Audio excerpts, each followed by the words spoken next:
What were your hopes for the Green Party when you joined? I can tell you some of my reasons. I wanted to be in a place where my voice as a working class Latino would matter, and to work alongside people who shared my values of people, peace, and planet over profit. My hopes for the Green Party were to finally be in a party of democracy, of transparency, accountability, that there would be a level playing field for the oppressed, that above all, honesty and ethics would be core values we could count on, and where at least where there were ideological differences, our democratically ratified processes and rules could be the arbiter. The sad truth is that this is not happening in the Green Party today. If we're being perfectly honest, our party just doesn't operate democratically across the board. Too often, bylaws and procedures are treated as an inconvenience and as optional. People in leadership often refuse to even read our rules. Bylaws and rules are often disregarded to favor associates and friends of leadership. Even when rules are too cumbersome, leaders don't take advantage of periodic reviews to make them more accessible and easy to understand. Some people don't believe the rules actually apply to them, and they thumb their noses at our collective decisions when it suits them. These are the things that keep us from breaking loose of the duopoly stranglehold. Yes, we have to deal with things like being shut out of the mainstream media, dealing with nonprofit front groups who refuse to support us. We're shut out of the debates, and there's a myriad web of ballot access laws that differ from state to state. So let's talk about some specific instances of what I mean. First off, we have a candidate mess in Connecticut regarding cross endorsements along party lines. Some members have noticed, with a justifiable amount of outrage, that the official candidate list submitted to their election authority included at least 2 Democrats.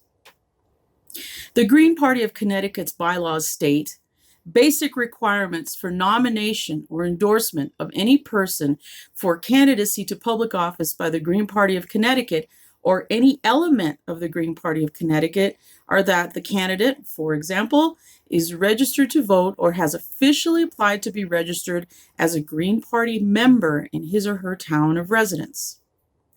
That seems pretty cut and dried, right?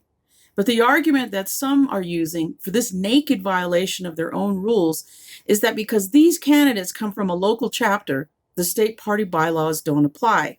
But yet, the Democrats on this list of the candidates are listed as endorsed by the state party. Here we have a situation in which, as I said before, the rules are treated as optional, and in this case, they may have been disregarded altogether because of favoritism. The good news is that this week, a majority of the members at a Green Party of Connecticut meeting upheld the integrity of their bylaws via a vote, and they're now trying to find a way to remove the registered Democrats from their ballot line. It's messy, and they may not succeed, but they made an important stand for the integrity of their democratic process as codified in their state party bylaws. Now, I realize that some of you stand firm on the concept of working with Democrats. Sure, when local issues arise, we should build coalitions with everyone. But what does it mean to be an independent party, as the original intent of their state bylaws seems to be? It certainly does not mean the erosion of green identity and our platform by endorsing Democrats. It's fine to work in coalition, but endorsing another party's candidates means at least a tacit approval of what that party stands for. And it's clear that the Democratic Party doesn't stand for people, peace, and planet over profit. Just ask the DNC and Nancy Pelosi. Now, I want to turn your attention to my state party. I'm a co-chair of the Green Party of Colorado, and our state party is being victimized by gross violations of basic democratic principles and of due process as we fight back a grievance that calls for de-accreditation of our state party from national. And why? Because a group of disgruntled old guard Greens in Colorado became incensed that we approved anti-capitalist and anti-oppression bylaws. This group of people refuse to respect the will of the majority in our state council, and because they've been aggressively defending their right to do nothing, instead of focusing on building their local chapters, they've become outnumbered by people who are willing to combat white supremacy and misogyny, and therefore, this small old guard finds no support for any of their disruptive actions. This issue of white supremacy and misogyny is central to this problem, and for the proof of this, we don't need to look any further than their own grievance, which accuses me of, I quote, elevating values of social justice and feminism above other party values in the bylaws of 2 local chapters and twisted them into anti-racism and anti-white male supremacy. Now, you have to understand that the Green Party of Colorado is a decentralized party that operates on the principles of grassroots democracy. We co-chairs do not have any unilateral authority, and every decision we make in our state party, even the adoption of our new bylaws language, goes through a fairly exhaustive democratic process. Every person has a voice, and every person has a vote. But instead of accepting the will of the majority and doing the responsible thing by working toward the next try, by building support among other statewide Greens, they literally asked the National Accreditation Committee to de-accredit us and to even kick out my fellow co-chair out of office and out of the Green Party for life. Keep in mind that our bylaws allow for a democratic means of overturning any co-chair decisions, and if all else fails, it allows for a process to recall an officer. But they didn't attempt any of those remedies. In other words, our internal grassroots democracy didn't apply to them, and neither did the key value of decentralization by appealing to the great authority in national. And certainly they felt that the key values of social justice and equal opportunity, and even feminism and gender equity and respect for diversity didn't apply to them. Some of you have dealt with disruptors locally, and often the choice for Greens is to either keep pushing or to bail. Too often, when leadership can't lead on these matters, many Greens just give up, sometimes out of sheer disbelief that this party could operate in such undemocratic ways. Now, it is true that some of these old guarders are no longer members in good standing of the Green Party of Colorado. Not only was our state council turned into a war zone with repeated personal attacks, disruption, and insults, but some of this old guard even hijacked our internal message forum that we use to communicate and vote. This old guard even turned our state meeting into a violent shouting match. Even worse, they literally dug up the old criminal record of one of our members and plastered it all over social media with the intent to cause harm. We decided to take a stand against this level of disrespectful disruption, and we did it by exercising the rules under our bylaws to revoke rights of participation of many of these individuals. In some cases, some of this old guard has been offered a chance at restorative justice, and when we get to resolution, their rights would be restored. But none of those individuals have taken us up on it. But since then, our state council discussions have been calm, examples of principled debate and even disagreement sometimes. And we've gotten a tremendous amount of work done since January of this year, when these revocations of participation passed in our state council by very large supermajorities.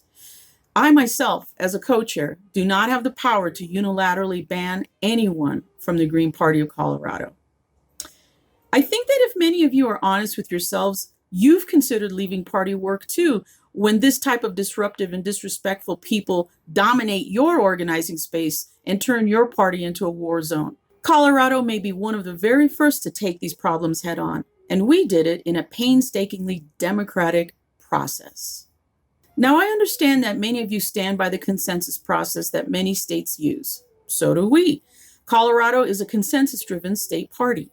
But in order to have consensus, there needs to be mutual respect and a democratic agreement about how decisions are made. And even within the consensus process, someone who objects can either stand aside or block. Just like in many other state parties, when there's a block, decisions are then made by up or down votes. We share the concern about consensus, but we stand firm by the idea that respect for each other must be established. If a member cannot respect others on the basis of their identity and instead attack, then that person cannot be a valid participant in a consensus-seeking environment. No reasonable person would disagree with that. Fundamentally, these disruptors are not willing to put themselves on an equal level with people of a different social and economic and gender identity, and therefore they're demonstrating their belief that being white, cis hetero, and male is more important than a collective voice. Why else would they object to statements of anti-oppression in our bylaws? If the shoe doesn't fit, don't wear it. Why else would you appeal to a so-called authority that is largely considered to be white to solve your problem of being out of step with the rest of your state party? We can't ignore cause and effect here. If individuals are willing to push aside a democratic decision of the body when they can't get what they want, then how can consensus be accomplished? What consensus needs is for all the members of a group to have enough morals and ethics and emotional maturity to stand by a group decision, even when it doesn't benefit them. The consensus process requires every member to operate in good faith and to uphold the collective decision over their own self-interest. If a person is having a fundamental disagreement with these core values of democracy, discussion in good faith, and even the willingness to set aside personal interest in favor of the group's well-being, well, then I have to say flatly that they might want to take a look at the Libertarian Party instead. The preamble to the Libertarian Party platform states, "As libertarians, we seek a world of liberty, a world in which all individuals are sovereign over their own lives and are not forced to sacrifice their values for the benefit of others." When a person places individual rights in a higher position than the common good, then consensus is impossible.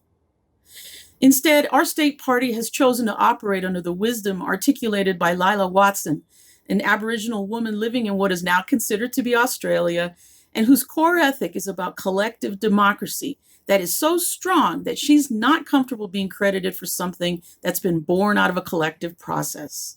But the quote is this: "If you have come here to help me, you are wasting your time. But if you've come because your liberation is bound up with mine, then let us work together." Isn't this the Green Party you want to see? If so, then we have some work to do. Use the hashtag #DefendGreenDemocracy. Tell your own story of having to face down undemocratic actions in your own organizing spaces, on your social media accounts, or just here in the comments below.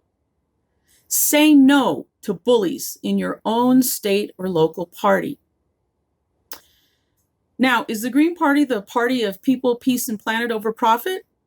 I would say that most people within it are. Is the Green Party a party of intersectionality? Right now, I say not really. The oppressed need a fair and transparent party and should not have to navigate the labyrinth of favoritism and creative interpretations of bylaws and procedures. Is this Green Party salvageable? Yes.